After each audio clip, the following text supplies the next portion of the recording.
današnje vreme ljudi često traže rešenje za svoje zdravlje u ishrani sirovom hranom. Tefal ima rešenje i za to. Ko kaže da salata mora da se jede viljuškom? Salata može i da se popije. Ja danas pravim salatu od jabuke, šargarepe, cvekle i paradajza.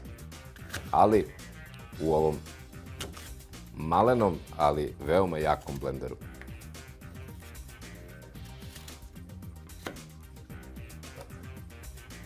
Jabuka je na svom mestu, sledi šargarepa.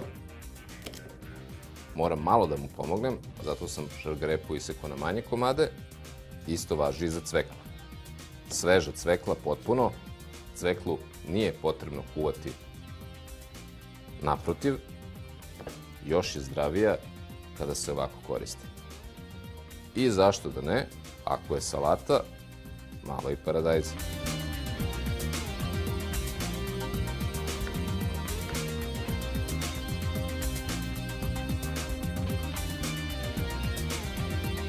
Kao i u bilo koji drugi blender, moram dodati malo vode, a ostalo će da uradi ovaj mališ.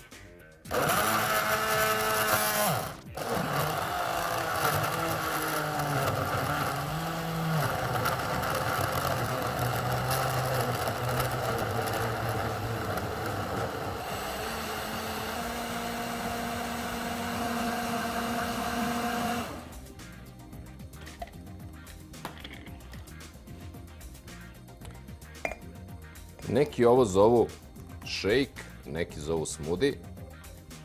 Ja zovem ovaj moj napitak salata u čaši. Živeli!